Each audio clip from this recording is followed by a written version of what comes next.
పోయిన ఎపిసోడ్లో రెనేరా వెర్మెథార్కి silver వింగ్కి dragon riders కావాలని చెప్పి కింగ్స్ ల్యాండింగ్లో ఉన్న టార్గేరియన్ బాస్టర్స్ అందరినీ పిలిచింది. వెర్మెథార్ అక్కడ ఉన్న వాళ్ళందరినీ అగ్గి వదిలి చంపుతూ ఉన్నప్పుడు ఒక అమ్మాయిని కాపాడడం కోసం ధైర్యంగా వెర్మెథార్ ముందు నిలబడగా వాడి ధైర్యాన్ని మెచ్చి వెర్మెథార్ వాడిని ఎంచుకుంది. అండ్ వుల్ఫ్ గాడు వెర్మెథార్ దగ్గర నుండి తప్పించుకుందామని చెప్పి ఒక గుహలోకి వెళ్తే అక్కడ సిల్వర్ వింగ్ వాడిని డ్రాగన్ రైడర్ గా ఎంచుకుంటే వాడు దాన్ని కింగ్స్ ల్యాండింగ్ తీసుకెళ్లి ఏమండికి చూపించగా వాడు వేగాన్ని తీసుకుని వుల్ఫ్ ని తరుముకుంటూ వచ్చాడు. అక్కడ వెర్మెథార్, సిల్వర్ వింగ్, సైరెక్స్ ఈ 3 డ్రాగన్లని చూసిన ఏమండ్ గాడు భయపడి పారిపోవడంతో ఆ ఎపిసోడ్ ఫినిష్ అయింది. అండ్ నేను ఆ ఎపిసోడ్ లో వేగార్ కన్నా వెర్మెథార్ చాలా పెద్ద డ్రాగన్ అని చెప్పి మిస్టేక్ గా చెప్పాను ఫ్రెండ్స్. యాక్చువల్ గా ఈ డ్రాగన్ ఇప్పుడున్న డ్రాగన్స్ లోనే 2వ పెద్ద dragon. Plus Silverwing and Vhagar female dragons అని చెప్పి కామెంట్స్ లో నా మిస్టేక్స్ ని కరెక్ట్ చేశారు. అందుకు లాట్స్ ఆఫ్ లవ్ గైస్.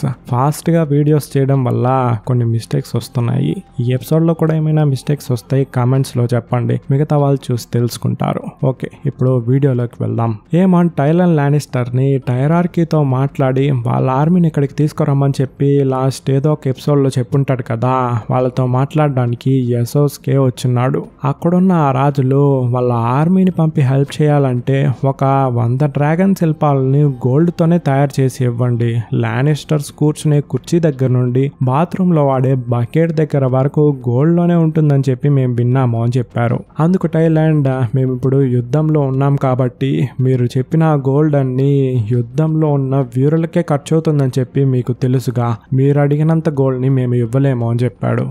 అందులో ఉన్న ఒకడు, ఓకే మీరు గెలిచిన తర్వాత మాకు ఆ స్టెప్ స్టోన్ ఇస్తాము అని మీరు ఒప్పుకుంటే మేము మా ఆర్మీని మీకు పంపిస్తాము అని చెప్పారు. టైలాండ్, డీమన్ ఎందుకు మీతో యుద్ధం చేసి ఆ స్టెప్ స్టోన్ ని తీసుకున్నాడని తెలుసా?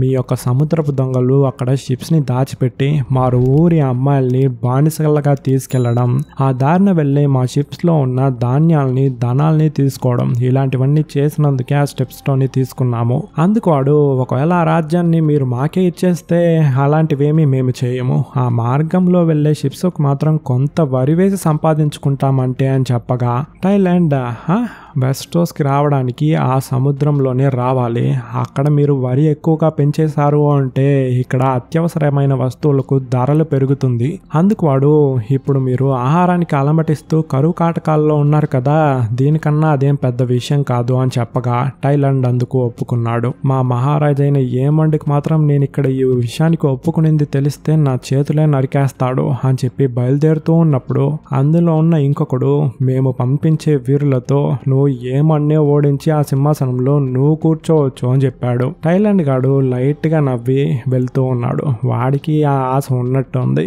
అండ్ వెళ్ళేటప్పుడు వాళ్ళు ఇంకొక నిబంధనను కూడా వేశారు. మా సముద్ర వీరులకు దళపతైన లోరాని మీతో పాటు తీసుకెళ్లాలి, అప్పుడే ఆ వీరులు చురుగ్గా పనిచేసి యుద్ధంలో గెలుస్తారు అని చెప్పి ఇంట్రో ఇస్తే అది ఒక అమ్మాయి. టైలాండ్ ని చూసిన ఆ అమ్మాయి, నీ యొక్క హైట్ వెయిట్ ఎంత అని పెళ్లి చేసుకునేలా అడిగి, నీకు స్టామినా ఉండదు, నీతో పాటు కలిసి యుద్ధం నేను చేయలేను అని చెప్పి వెళ్ళిపోతూ ఉంది. టైలాండ్ ఆ అమ్మాయిని ఆపి, ఎందులో మీకు స్టామినా ఉండాలి, నాకు ఉంది అని చెప్పాడు. అందుకు ఆ అమ్మాయి నవ్వింది. కట్ చేస్తే ఇక్కడ వేగాన్ని ఏమాన్ని చూపిస్తున్నారు. ఒక రాజ్యాన్ని నాశనం చేసి దూరం నుండి చూసి సంతోషపడుతున్నాడు. రెనేరా దగ్గర ఓడిపోయినందువల్ల దాన్ని తట్టుకోలేకుండానే ఇలా చేశాడు. డ్రాగన్ స్టోన్ లో నుంచి కొంచెం దూరంలో ఉన్న షార్ పాయింట్ అనే దేశమే ఇది. అక్కడున్న ప్రజల అరుపులు చాలా ఘోరంగా వినిపిస్తూ ఉంది. దాని తర్వాత కింగ్స్ ల్యాండింగ్ బయలుదేరాడు. అక్కడ ఏగాన్ కి మేస్టర్ అయిన ఓర్వెల్ మెడిసిన్స్ ఇస్తూ ఉన్నప్పుడు లారెస్టాంగ్ అక్కడికి వచ్చి ఏమాన్ చేసిన పనిని చెప్పి,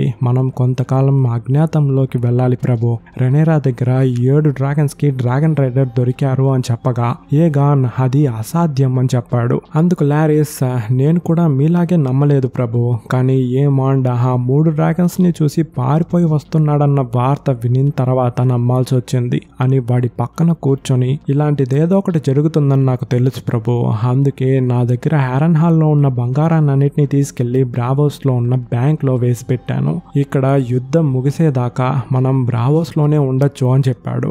ఏగాన్, అయితే నన్ను ఒక కుంటోళ్ళ ఎసోస్ లో ఉన్న మేకలతో పాటు కలిసి ఉండమని చెప్తున్నావు అంతే కదా? లారిస్, ఒకవేళ మీరు ఇక్కడే ఉంటే ఖచ్చితంగా ఏమాండ్ వాడు రావజవ్వాలని చెప్పి మమ్మల్ని చంపేసే అవకాశం ఖచ్చితంగా ఉంది, కాబట్టి కాబట్టి ఇక్కడి నుండి వెళ్ళిపోదాం. ఏమన్ రాజు అయిన తర్వాత రనేరాతో యుద్ధం చేసి తీరాల్సిందే. ఖచ్చితంగా రనేరాతో వాడు ఓడిపోతాడు. దాని తర్వాత కూడా ఈ దేశంలో కరువు కాటలకాలు అలాగే ఉంటుంది. అప్పుడు మనం ఇక్కడికి వచ్చామంటే ప్రజలకు మీరే ఒక దేవుళ్ళ కనిపిస్తారు అని లారిస్ ఏగాన్ని అసోస్కి వెళ్ళడానికి ఒప్పించాడు. మీలో ఎంతమందికి బ్రావోస్ అని పేరు వినగానే ఆర్యా స్టాక్ గుర్తొచ్చిందని చెప్పి కామెంట్స్ లో చెప్పండి ఫ్రెండ్స్. ఇక్కడ వేల్ దేశంలో రేనా మేకలను తినే ఆ డ్రాగన్ ని వెతుక్కుంటూ వెళ్లే దారిలో దాహం వేసి నీళ్లు తాగేసి మళ్ళీ ఆమె ప్రయాణాన్ని స్టార్ట్ చేసింది. అక్కడ కట్ చేస్తే డ్రాగన్ స్టోన్ లో జేస్ హ్యూ అండ్ వుల్ఫ్ మాట్లాడుకోవడం ఒక విధమైన చిరాకుతో వింటూ ఉన్నాడు. వుల్ఫ్ ఏం చెప్తున్నాడంటే, నేను ఇకపై చేపల్ని తినను. ఆ కింగ్స్ ల్యాండింగ్ లో చేపల్ని తిని తిని నోరు చచ్చిపోయింది. ఇక్కడ మంచి రాజభోగాలు ఉంటాయి కదా అని మాట్లాడుతూ టేబుల్ పై కాలు పెట్టున్నాడు.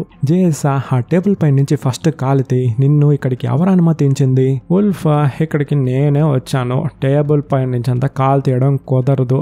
తమ్ముడు ఫస్ట్ నువ్వెవరు అని బలుపుగా మాట్లాడక హ్యూ ఇతనే రనేరా యొక్క కొడుకు, మన యువరాజు అని చెప్పగా పైకి లేసి క్షమించండి ప్రభు, ప్రజలు చెప్పినట్టు మీ యొక్క జుట్టు చాలా నలుపుగానే ఉంది అని ఇంకా జోక్ చేయగా ఆల్రెడీ జేస్ కి వీళ్ళపై కోపం. బాస్టర్డ్ సన్స్ డ్రాగన్ ని రైడ్ చేయడం ఏంట్రా అని చెప్పి నువ్విక్కడ చాలా సుఖంగా ఏమేం తిందామని చెప్పి లిస్ట్ రాస్తూ ఉండు. అక్కడ ఏమండ్ షార్ప్ పాయింట్ ని అటాక్ చేసి అక్కడున్న ప్రజల్ని అగ్గి వదిలి చంపాడు. డ్రాగన్ పై రైడ్ చేయడం చాలా ఈజీగా ఉండొచ్చు, కానీ దాన్ని పెట్టి యుద్ధం చేయడం చాలా కష్టమని కోపంగా మాట్లాడగా వుల్ఫ్ అండ్ హ్యూ భయపడి అక్కడి నుండి వెళ్ళిపోయారు. ఇక్కడ రనేరా కోర్లిస్ యొక్క ప్లేస్ కి వచ్చి ఆయనతో మాట్లాడుతూ ఉంది. మన దగ్గర ఉన్న డ్రాగన్ రైడర్స్ యొక్క క్యారెక్టర్స్ వాళ్ళు ఏ వంశానికి చెందిన వాళ్ళని మనకు తెలియదు. అట్లీస్ట్ మీ దగ్గర పనిచేసే ఆ యాడమ్ ఒక మాలుమి అని చెప్పైనా మనకు తెలిసింది అని చెప్పింది. అందుకు కోర్లిస్ వాడి వంశం గురించి నాకేం పెద్ద వివరాలు తెలియదు మహారాణి, అండ్ మన దగ్గర డ్రాగన్ రైడర్స్ ఉన్నారు. ఇప్పుడు వేగాన్ని ఈజీగా ఓడించవచ్చు. సో మీరు ఈ డ్రాగన్స్ ని తీసుకెళ్లి కింగ్స్ ల్యాండింగ్ లో ఉన్న వేగాన్ని చంపి యుద్ధాన్ని గెలవచ్చు అని చెప్పాడు. అందుకు రనేరా ఆ డ్రాగన్ ని ఓడించడానికి డ్రాగన్ రైడర్స్ కావాలి అని చెప్పి నేను అనుకున్నాను, దాన్ని చంపడానికి కాదు.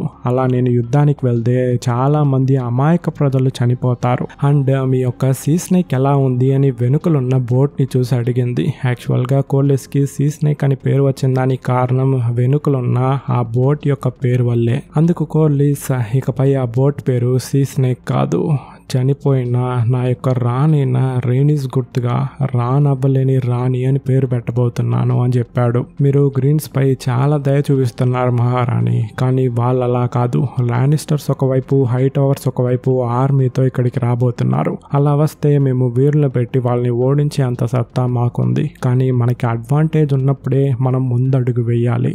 అండ్ మన దగ్గర ఉన్న ఇంకొక వీరుణ్ణి మనం మర్చిపోతున్నాము అని కట్ చేస్తే డీమన్తో రివర్ ల్యాండ్స్ ప్రభు ఒకడు, ప్రభు మా దగ్గర ఉన్న మేకలన్నీ మేము అమ్మేశాము, మా దగ్గర పందులు మాత్రమే ఉంది, మీ యొక్క డ్రాగన్ తింటుందా అని అడిగాడు. డేమన్ కెరాక్సిస్ కి పందులంటే చాలా ఇష్టం, తింటుంది వెళ్ళి ఇవ్వండి అని పంపాడు. సైమన్ మిమ్మల్ని చూడడానికి ఆల్ఫ్రెడ్ వచ్చాడు ప్రభు అని చెప్పి తీసుకొచ్చాడు. అదే రెనేరా డీమన్ యొక్క ఆలోచన ఏంటి అని చెప్పి కనుక్కోవడం అని చెప్పి పంపుంటుంది కదా లాస్ట్ ఎపిసోడ్ లో ఏదో ఒక చోట, అందుకే ఆల్ఫ్రెడ్ వచ్చినాడు. నేను మీతో తనిగా మాట్లాడాలని చెప్పి గాడ్స్ వుడ్ ట్రీ దగ్గరికి తీసుకొచ్చాడు. అక్కడ రే ద్రోహి అని ఏదో మాటలు వినిపించింది వాడికి. ప్రభు మీకు ఏదైనా మాటలు వినిపించిందా అని అడిగాడు. డేమన్ ఈ ప్లేస్ అలాంటిది, ఎవరికన్నా పిచ్చి పట్టాలని మనం అనుకుంటే వాళ్ళని తీసుకొచ్చి ఇక్కడికి వదలొచ్చు, సరేలే మీరు వచ్చిన పని ఏంటో అది చూడండి అని చెప్పాడు. అందుకు ఆల్ఫ్రెడ్ మీ యొక్క ఆలోచన ఏంటని చెప్పి చూసి రమ్మని చెప్పి రెనేరా నన్ను పంపింది. ఆమె చాలా మూర్ఖమైన నిర్ణయాలంటే తీసుకుంటూ ఉంది రాజుగారు. ఇప్పుడు మనకు కావాల్సింది ఒక రాణి కాదు, ఒక రాజు, అది మీరే అని చెప్పి ఒక ద్రోహిగా మారుతున్నాడు. ఒరే ఆల్ఫ్రెడ్ గా నిన్ను నమ్మి రెనేరా అంత పెద్ద పనిని అప్పచెప్పి ఇక్కడికి పంపిస్తే నువ్వు చేసిన పని ఇదే.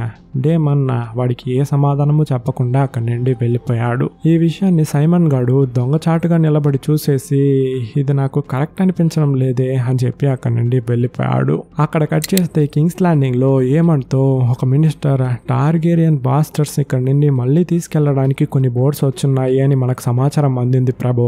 ఏమండ అయితే చేపలు పట్టడానికి కూడా ఏ బోట్స్ బయటికి వెళ్ళడానికి వీల్లేదు అని ఆర్డర్ వేసేశాడు. దాన్ని విన్న మినిస్టర్ కి షాకు. ప్రజలకున్న ఒకే ఒక్క ఆహారం చేపల్ని పట్టి తినడం మాత్రమే, దాన్ని కూడా ఆపేస్తే ఎలా అని చెప్పి. ఇక్కడ ఆలిసన్ తో హెలెనా ప్రజలు మనపై ఎందుకు కోపంగా ఉన్నారు, ఈ యుద్ధం వల్ల ప్రజలకి ఆహారం దక్కకపోవడానికి కారణం రెనేరానే కదా అని అడిగింది. ఆలిసెంట్ మనం అధికారంలో ఉన్నాం కాబట్టి మనపై ప్రజలకి కోపం ఉంటుంది. ఒకవేళ మనం ఇక్కడ నుండి వెళ్ళిపోయి వేరే దేశంలో ఉంటాము అని నేను చెప్తే నువ్వేం చేస్తావో అని అడుగుతూ ఉన్నప్పుడు ఏమండి అక్కడికి వచ్చి హెలెనా నాకు నీ యొక్క హెల్ప్ కావాలి, నువ్వు డ్రీమ్ ఫైర్ తో యుద్ధానికి రావాలి అని చెప్పగా ఆమె కుదరదు, నేను అమాయక ప్రజల్ని చంపను అని చెప్పింది. వెంటనే ఏమండి హెలెనా లాగుతూ ఆ బాస్టర్స్ ని డ్రాగన్ ని రైడ్ చేయించి మన అందరినీ అవమానపరుస్తున్నారు అని చెప్పి అరుస్తున్నాడు. ఆలిసెంట్ వాడి చేతుల్ని పట్టుకొని ఇప్పుడు కూడా హెలెనా ఒక మహారాణి, దాన్ని గుర్తుపెట్టుకుని మర్యాదగా చేతులు తీ అని చెప్పి అరుస్తూ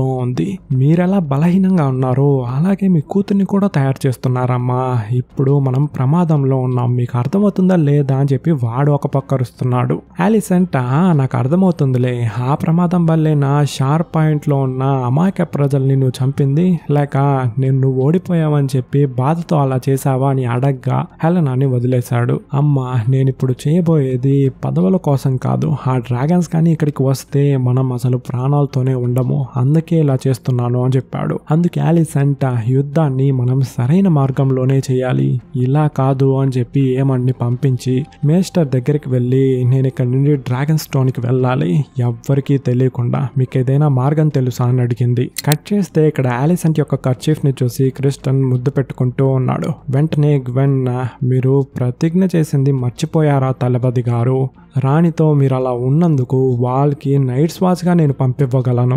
అందుకు క్రిస్టన్ మీరు నన్ను నైట్స్ వాచ్కి పంపివ్వాలంటే పంపించవచ్చు, కానీ నేను ఎందుకు అలా చేశాను అంటే మహారాణి నా ప్రాణాలని 2 సార్లు కాపాడింది, ఒకటి హెడ్మెన్స్ యొక్క గొడ్డల దగ్గర నుండి, ఇంకోసారి నా దగ్గర నుండే. ఒకవేళ మహారాణిపై నేను మర్యాదతో ఉనింటే ఏదో ఒక రోజు ఖచ్చితంగా దాన్ని మర్చిపోయి ఉండే అవకాశం ఉంది. ఆకాశంలో ఉన్న మబ్బులలాగా మనలాంటి మంచి వీరుల యొక్క ఉద్దేశం రాజ్యానికి మంచి జరగాలన్నది మాత్రమే. కానీ ఆ రోజు మన ఇద్దరం ఆ డ్రాగన్స్ యొక్క డాన్స్ చూసినప్పుడు నుంచి మన వీరులు దాని ముందు పిల్ల పుస్కిల్ అని చెప్పి నాకు అర్థమైంది. మనమంతా ఒక పెద్ద నాశనాన్ని వెతుక్కుంటూ వెళ్తూ ఉన్నాము. ఒకవేళ చావు నా ఎదురుగా వచ్చి నిల్చుంటే ప్రశాంతంగా నా దేశం కోసం చనిపోతాను అని చెప్పి వాడి కత్తిని క్లీన్ చేస్తూ ఉన్నాడు. గ్వెన్ క్రిస్టియన్ యొక్క దేశభక్తిని మెచ్చి వాడి పక్కనే కూర్చొని వాడిని ఒక విధంగా చూస్తూ ఉన్నాడు. కట్ చేస్తే ఇక్కడ ఎసోస్ లో టైలన్ లానిస్టర్ అదే ఆ దళపతి లోరాతో ఫైట్ చేస్తూ ఉన్నాడు. ఆమె వాడిని చెతక బాదుతూ ఉంది. ఇప్పుడు ఈమెని గెలిస్తేనే వీళ్ళు వీడికి సపోర్ట్ చేస్తామని చెప్పారు కదా, అందుకనే ఫైట్ చేస్తూ ఉన్నాడు. ఎలాగో ఆమెను కొట్టి టైలన్ లానిస్టర్ గెలిచిన తర్వాత ఆమె నేను ఈరోజు రాత్రి భోజనం తర్వాత నా నిర్ణయం చెప్తాను అని చెప్పి వెళ్ళిపోయింది. కట్ చేస్తే డ్రాగన్ స్టోన్ లో జేస్ చాలా శోకంగా కూర్చున్నాడు. దాన్ని గమనించిన బేలా ఎందుకు ఇప్పుడు ఇంత శోకంగా కూర్చున్నారు యువరాజు గారు, బాస్టర్స్ ఆ డ్రాగన్ ని రైడ్ చేస్తున్నందుక, ఆ డ్రాగన్ లేకపోయినా మీరు ఒక మంచి యువరాజు అని ప్రూవ్ చేయాల్సిన సమయం ఇదే. మీ వీపెనకల ఇక్కడ ఉన్న వాళ్ళందరూ మాట్లాడుండొచ్చు, ఇప్పుడు మీ అమ్మకు హెల్ప్ చేసి మిమ్మల్ని మీరు ప్రూవ్ చేసుకోవాల్సిన సమయం ఇదే అని చెప్పి మోటివేషన్ ఇచ్చింది. ఇక్కడ రైనా ఆ డ్రాగన్ ని రాత్రి పగలు అని చూడకుండా చాలా తీవ్రంగా వెతుకుతూ ఉంది. ఒక పార దగ్గర చలికి వణుకుతూ అలాగే పడుకోంది. ఇక్కడ ఎసోస్ లో టైలన్ లానిస్టర్ భోజనం చేసే ముందు కొన్ని పాటలను పాడుతున్నాడు. అది ముగిసిన తర్వాత లోరా నేను మీతో పాటు కలిసి ఆ సీ స్నేక్ తో యుద్ధానికి వస్తా అని చెప్పి ఒప్పుకుంది. అక్కడ ఉన్న వాళ్ళు కూడా కప్ ని పైకెత్తి అరుస్తున్నారు. తర్వాత అక్కడ డాన్స్ ప్రోగ్రామ్ స్టార్ట్ అవ్వగానే టైలన్ లానిస్టర్ ఇక్కడే ఉంటే ఇంకేదైనా నిబంధన పెడతారా బాబు అని చెప్పి బయలుదేరుతూ ఉన్నప్పుడు లోరా వాడిని పట్టుకొని ఆపి నాకు మీ యొక్క వారసులు కావాలి, సో మీరు నా యొక్క భార్యలతో ఉండి నాకు పిల్లల్ని కనివ్వాలి అని చెప్తూ ఉంది. ఏమైనా చూడటానికి అమ్మాయిలా ఉంది కానీ నా భార్యలతో పిల్లల్ని కనివ్వండి అని చెప్తూ ఉంది. ఏమైనా చూస్తుంటే నాకు కొంచెం డౌట్ గా ఉంది, ఏంటని మీరే కామెంట్స్ లో చెప్పండి ఫ్రెండ్స్. కట్ చేస్తే ఇక్కడ డ్రాగన్ స్టోన్ లో వుల్ఫ్ గాడు డైనింగ్ టేబుల్ లో కూర్చొని అది తీసుకురండి ఇది తీసుకురండి అని చెప్పి చాలా ఓవర్ గా మాట్లాడుతూ ఉన్నాడు. రెనేరా మన కొత్త డ్రాగన్ రైడర్స్ కోసమే ఈ విందు భోజనం and hand of the king అయిన కోర్లిస్ చెప్పినట్టు మనకి అనుకూలంగా ఉన్నప్పుడే యుద్ధం చేసి కింగ్స్ ల్యాండింగ్ ని తీసుకోవాలి. సో శత్రువుల రాజ్యమైన ఓల్డ్ టౌన్ అండ్ లానిస్పోర్ట్ ని అటాక్ చేసి వాళ్ళ ఆర్మీని మన పక్కకు తీసుకురావాలి అని చెప్పింది. అందుకు బేలా అయితే మనం అమాయకమైన ప్రజల్ని చంపబోతున్నామా అని అడగ్గా పక్కనున్న హ్యూ అది కూడా చాలా మంది అమాయక ప్రజలు అని చెప్తున్నాడు.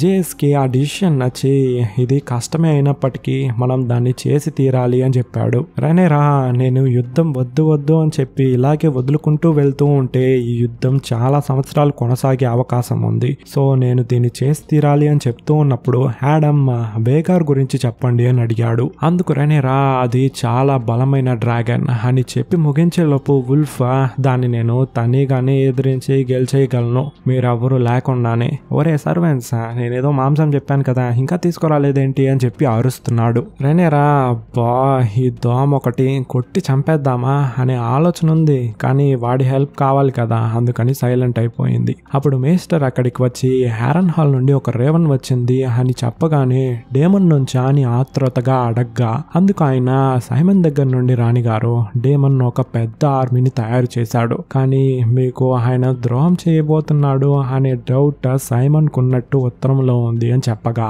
రెనేరా నేను ఇందుకు ఖచ్చితంగా అనుమతించను యాడమ్ నువ్వు నాతో రా పనుంది అని చెప్పి తీసుకెళ్లిపోయింది. జేఎస్కి లైట్ గా అసూయగా ఉంది ఒక కొడుకు నేనుండగా వాడిని పిలుస్తుంది అని చెప్పి. కట్ చేస్తే హ్యారన్ హాల్ లో డేమన్ నిద్రపోతూ ఉన్నప్పుడు హాలిసెంట్ వాడిని గాడ్ సూట్ కి తీసుకెళ్లే దారిలో నువ్వు ఇక్కడికి వచ్చినప్పుడు ఈ లోకమే నీ కాళ్ళ కింద ఉన్నట్టు దాన్ని ఎలా పడితే అలా తిప్పంచు అని నువ్వు అనుకున్నావు కదా అని అడిగింది. అందుకు డేమన్ ఏ సమాధానము చెప్పలా. ఆలిస్ ఏంటి నోరే మెదపడం లేదు ఎప్పుడు చూసినా పిచ్చి పిచ్చి జవాబేదో చెప్తూ ఉంటావు కదా ఏం మాట్లాడవేంటి.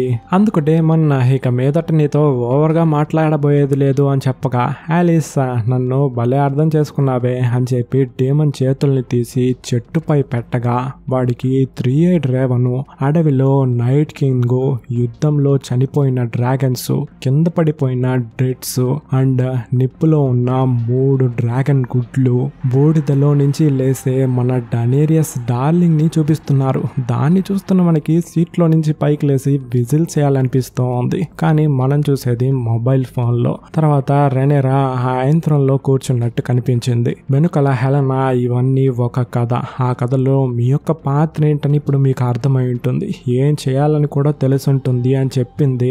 ఆ గాడ్సూట్ ట్రీలో నుంచి చేతులు తీసేశాడు. కట్ చేస్తే బాల్కనీలో నుండి కింగ్స్ ల్యాండింగ్ ని చూస్తున్న హెలనా దగ్గరికి వచ్చిన ఏ మండ నువ్వు నాతో కలిసి డ్రాగన్ ని తీసుకుని యుద్ధం చేయాలి. ఆ డేమన్ గాడు హ్యారన్ హాల్ లోనే ఉన్నాడు. నేనేమి నిన్ను అమాయక ప్రజల్ని చంపమని చెప్పడం లేదు. మన శత్రువులు చాలా బలంగా తయారవుతున్నారు వాళ్ళని చంపమనే చెప్తున్నాను. ఒకవేళ ఇప్పుడు నేను నీ మాట వినకపోతే నాకు ఏగానికి పట్టిన గెత్తే పడుతుందా అని అడిగింది. ఏమండ్ నేనేమి వాడిపై కావాలని అగ్గోదలేదు అదొక యాక్సిడెంట్ అని చెప్పగా హెలనా నేను నా కళ్ళతో చూశాను నీ డ్రాగన్ తో ఆ అగ్గి వదిలి కావాలని ఆయన్ని కిందకు తోసావు. ఏమండ్ ఇప్పుడు నువ్వు చెప్పిన మాటకి నేను నిన్ను ఇక్కడే చంపచ్చు అని చెప్పి కళ్ళల్లో నీళ్లు తిరుగుతున్నాయి వాడికి. నన్ను చంపినంత మాత్రాన ఇక్కడ ఏమీ మారిపోయబోయేది లేదు ఏమాండ్ నువ్వు ఒకరోజు ఖచ్చితంగా చచ్చి సముద్రంలో మునుగుతావు దాని తర్వాత ఎవరికి కనిపించకుండా పోతావు అని ఏమండి యొక్క తలలాతని చెప్పి వెళ్ళిపోయింది. డేమన్ కి ఎలా ఫ్యూచర్ లో జరగబోయేది ఆలిస్ చెప్తూ ఉందో అదేలాగా ఇక్కడ ఏమండికి తన చెల్లెలైన హెలనా చెప్తూ ఉంది. కట్ చేస్తే సైరెక్స్ అన్సి స్మోక్ హ్యారన్ హాల్ కి వస్తూ ఉంది. దాన్ని చూసిన కెరాక్సిస్ ఏంట్రా 2 డ్రాగన్స్ ఇక్కడికి వస్తూ ఉంది అని చెప్పి అరుస్తూ ఉంది. కోట దగ్గర రెనేరా మాత్రం దిగగా సైమన్ ఆమెను వెల్కమ్ చేసి మహారాణి నేను భయపడే మీకు ఆ ఉత్తరాన్ని రాశాను రండి లోపలికి తీసుకెళ్తాను అని తీసుకెళ్లాడు. అక్కడ ఉన్న వాళ్ళు రెనేరాని చూసి షాక్ అయ్యి అలాగే నిల్చోండిపోయారు. సైరెక్స్ కరెక్ట్ గా రెనేరా ఎదురుగా కోటపై వచ్చి ల్యాండ్ అయింది. అక్కడ ఉన్న వాళ్ళు యాక్చువల్ గా ఈమెకు మోకరిల్లి తలంచుండాలి కానీ ఎవ్వరూ తలంచలేదు. ఇది రెనేరాకి లైట్ గా షాక్. ఆ సమయంలో డేమన్ అక్కడికి వచ్చి నువ్వు ఇక్కడికి వస్తావని చెప్పి నేను ఎదురు చూడాల. రెనేరా నేను కూడా ఇంత పెద్ద ఆర్మీ నా కోసం ఇక్కడ ఉంటుందని చెప్పి అనుకోలేదు అని చెప్తూ ఉన్నప్పుడు డేమన్ వాళ్ళు నా కోసమే ఇక్కడికి వచ్చారు నీ కోసం కాదు అనేలా చెప్పగా రెనేరా ఒక్క అడుగు వెనక్కి వెళ్ళి అయితే నువ్వు ఎవరి కోసం ఈ ఆర్మీని రెడీ చేసావో అని అడిగింది. డేమన్ వలేరియన్ లాంగ్వేజ్ లో ఈ లోకం మనం అనుకున్నట్టు ఉండబోయేది లేదు Rhaenyra winter is coming with darkness and doom అంటే చలికాలం వస్తూ ఉంది చీకటిని నాశనాన్ని తీసుకొని అని చెప్పగా రెనేరా నువ్వు మా నాన్నలాగే మాట్లాడుతున్నావు అని కంట్లో నీళ్లు తిరుగుతూ ఉంది. ఎందుకంటే నేను దాన్ని చూశాను కాబట్టి. మనం ఒకరినొకరు సపోర్ట్ చేసుకోవాలి. మా అన్నయ్య విసేరియస్ నిన్నే నెక్స్ట్ మహారాణిగా ఎంచుకున్నాడు. నువ్వే నా నిజమైన మహారాణి రెనేరా, ఈ రాజ్యాన్ని కాపాడడానికి వచ్చిన రక్షకురాలు. నాతో ఉన్నవాళ్ళు సరే, నేను సరే, ఈ కథ ముగిసేదాకా నీతో పాటే ఉంటాము అని చెప్తూ ఉన్నప్పుడు వెనుకలున్న వాళ్ళు ఒక్కొక్కరుగా తల వంచుతూ ఉన్నారు. అందులో ఆ ఊసరవిల్లైన ఆల్ఫ్రెడ్ కూడా ఉన్నాడు. సైమన్ కి షాకు. ఏంట్రా వీళ్ళిద్దరూ గొడవపడి కొట్టుకుంటారు అని చెప్పి చూస్తే ఇద్దరు కలిసిపోయారే అని చెప్పి డేమన్ పైకి లేసి, యుద్ధంలో మన టీంలో ఒక్కరు చేస్తే ఆ గ్రీన్స్ టీంలో 100 మంది చావాలి అని చెప్పి కత్తిని తీసి అరవగా అందరూ అరుస్తున్నారు. అప్పుడు ఆ ఆల్ఫ్రెడ్ గాడు మాత్రం తప్పించుకొని అక్కడి నుండి పారిపోయాడు. సైమన్ దాన్ని చూసి చప్పట్లు కొడుతూ ఉన్నాడు. రెనేరా మొహంలో సంతోషము, బాధ, భయం అన్ని ఎమోషన్స్ కలిపి కనిపిస్తూ ఉంది. ఇక్కడ సీ స్నేక్ పడవ బయలుదేరడానికి సిద్ధమైంది. యాంకర్స్ ని పైకెత్తుతూ ఉన్నారు. ఈ విషయాన్ని యాలన్ కోర్లిస్ తో చెప్పగా, కోర్లిస్ గోల్ పక్షులు చాలా కిందకి ఎగురుతూ ఉంది, సో వాతావరణం మారే అవకాశం ఉంది అని చెప్పాడు. యాలన్ సరే అయితే మన వీరులతో తుఫాన్లో ప్రయాణించడానికి సిద్ధమవ్వమని చెప్తా అని చెప్పి వెళ్తూ ఉన్నప్పుడు కోర్లిస్, నువ్వెందుకు మన వీరులతో సహజంగా ఉండడం లేదు? వాళ్ళు నాకు కంప్లైంట్ చేస్తూ ఉన్నారు. ఎప్పుడు చూసినా ఎందుకు ఉమ్మని ఉంటావో, నేను నీకు హెల్ప్ చేద్దామనే చూస్తున్నా. యాలన్ కి ఎక్కడ లేని కోపం వచ్చేసింది. ఫ్లాష్ బ్యాక్ ని ఓపెన్ చేస్తున్నాడు. ఇన్ని రోజులు ఈ బాస్టర్డ్స్ అని మీ కంటికి కనిపించలేదు కదా. మీ యొక్క మహారాణి చనిపోయిన తర్వాత, మీ వారసుడు చనిపోయిన తర్వాతే నేను గుర్తొచ్చాను కదా.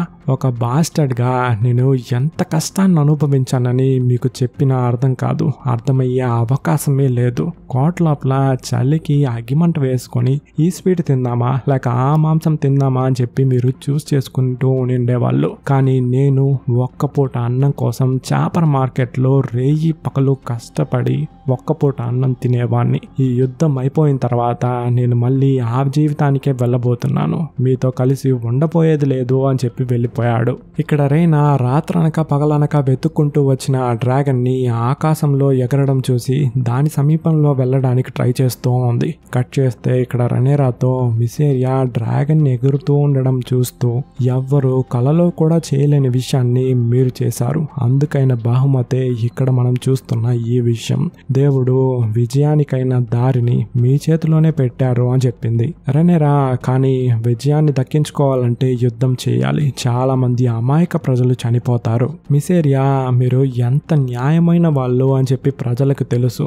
సో మీరు చేయాల్సిన విషయాలు చేయండి, మిగతావి ఇది చూసుకుంటుంది అని చెప్పి డ్రాగన్ ని చూసింది. దీని తర్వాత నిద్రపోతున్న సమయంలో కింగ్స్ గార్డ్ మీకోసం ఒకరు వచ్చారు మహారాణి అని చెప్పి రెనేరాని హాల్ కి తీసుకొచ్చాడు. అక్కడికి వచ్చి చూస్తే ఆలిస్ అంట.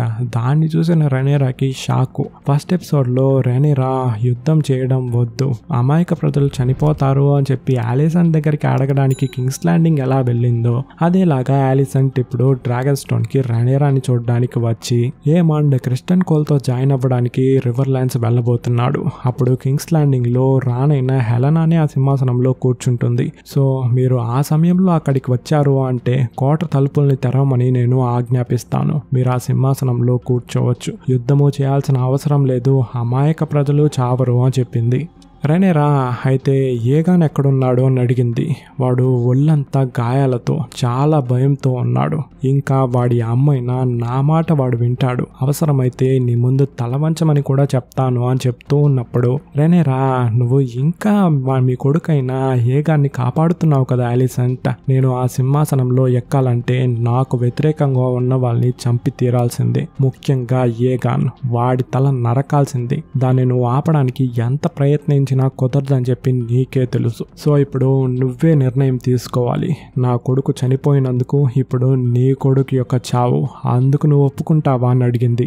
ఆలిసెంట్ కొంచెంసేపు ఆలోచించి ఏడుస్తూ తలూపి, మీరు నన్ను ఇక్కడ నుండి వెళ్ళడానికి అనుమతిస్తే కింగ్స్ ల్యాండింగ్ లో గేట్స్ ని ఓపెన్ చేస్తాను అని చెప్పింది. రెనేరా, నువ్వు ఇప్పుడు అలా చేసావంటే చరిత్రలో చాలా చెడ్డ రాణిగా మిగిలిపోతావు, కొడుకుని చంపిన తల్లిగా అని చెప్పింది. అందుకే ఆలిసెంట్, దాని తర్వాతైనా ఒక స్వతంత్రరాలుగా గాలిని శ్వాసిస్తాను, ఎవ్వరికీ తెలియకుండా అడవిలోకి వెళ్ళి చనిపోబోతున్నాను, నువ్వు కూడా నాతో పాటు వస్తావా అని ఇలా అడిగింది. అందుకు రెనేరా, నేను చేయాల్సిన పని చాలా ఉంది అలిసెంట్, నేను ఇక్కడ ఉన్నా లేకపోయినా ఆ పని జరిగి తీరుతుంది, నువ్వు మాత్రం వెళ్ళు అని చెప్పి పంపించేసింది. అలిసెంట్ బయటికి వెళ్తున్న దాంతో పాటు డ్రాగన్ రైడర్స్ యుద్ధానికి రెడీ అయి వెళ్లి హైటవర్స్ ఆర్మీపై ఎగరడము, రైనా డ్రాగన్ ని వెతుక్కుంటూ వెళ్లడము, స్టార్క్స్ యొక్క ఆర్మీ ట్విన్స్ ల్యాండింగ్ బ్రిడ్జ్ పై క్రాస్ చేసుకుంటూ వెళ్లడము, టైలన్ లానిస్టర్ తమ్ముడు రివర్ ల్యాండ్స్ కి వాడి ఆర్మీతో వచ్చి చేరడము, డేమన్ వాడి యొక్క ఆర్మీని రివర్ ల్యాండ్స్ కి తీసుకెళ్లడానికి సిద్ధం అవ్వడము అలిసెంట్ బయటికి వెళ్లే ఈ గ్యాప్ లో సైమల్టేనియస్ గా చూపిస్తూ ఉన్నారు. టైలాండ్ ఎసోస్ యొక్క ఆర్మీని తుఫాన్ లో తీసుకొస్తూ ఉన్నాడు. కోర్లీస్ వాడి షిప్ లో ఎక్కడము, రైనా ఆ మేకల్ని తినే ఆ డ్రాగన్ ని చూసింది. అది ఆమెను చూసి ఒక్క అరుపు. ఆ డ్రాగన్ యొక్క రెక్కల్ని చూడడానికే చాలా భయంగా ఉంది. ఇప్పుడు ఈ డ్రాగన్ కి ఈమె డ్రాగన్ రైడర్. తర్వాత ఓటోని అరెస్ట్ చేసి జైల్లో పెట్టున్నారు. అలిసెంట్ తన కొడుకుని రెనేరా చంపడానికి అనుమతించినా కానీ ఏగాన్ గాడు లారీ స్ట్రాంగ్ తో కలిసి కింగ్స్ ల్యాండింగ్ నుండి బ్రావోసికి బయలుదేరిపోయాడు. అలిసెంట్ రెనేరా యొక్క రైజ్ ని సన్ రైజ్ గా చూడటంతో ఈ ఎపిసోడ్ ఫినిష్ చేశారు. మీకు ఈ ఎపిసోడ్ ఎలా అనిపించింది? నేను ఈ ఎపిసోడ్ ట్రైలర్ చూసి డ్రాగన్స్ మధ్యలో మంచి మాస్ అయిన ఫైట్స్ అంతా ఉంటాయని చెప్పి ఎదురు చూశాను, కానీ అదేది లేకుండా డెనేరియస్ ని చూపించి డైరెక్టర్స్ మాస్ చేసేశారు. మీకు ఆ సీన్ చూసినప్పుడు ఎలా అనిపించిందని చెప్పి కామెంట్ చేయండి. ఇంకా నెక్స్ట్ సీజన్ 2025 లోనా 26 లోనా అని తెలియలే. Next Vikings season 5 already start చేసేసాను ఫ్రెండ్స్, చూడని వాళ్ళు వెళ్ళి చూసేసేయండి. ఈ వీడియోని ఫస్ట్ టైం చూస్తున్న వాళ్ళు ఎవరైనా ఉంటే నేను హెచ్ఓడి మాత్రం కాకుండా వైకింగ్స్, పీకీ బ్లైండర్స్ ఇలాంటి సీజన్స్ ని కూడా ఎక్స్ప్లెయిన్ చేశాను ఫ్రెండ్స్, దాన్ని చూసి నచ్చుంటే సబ్స్క్రైబ్ చేసుకోండి. నేను ఈ సిరీస్ మాత్రం కాకుండా మిగతా ఏదైనా సిరీస్ ఎక్స్ప్లెయిన్ చేస్తే బాగుంటుంది అని మీరు అనుకుంటే ఆ సిరీస్ ని కామెంట్ చేయండి. నెక్స్ట్ వీడియోలో నా వాయిస్ మీరు వినేంత వరకు లాట్స్ ఆఫ్ లవ్. టాటా.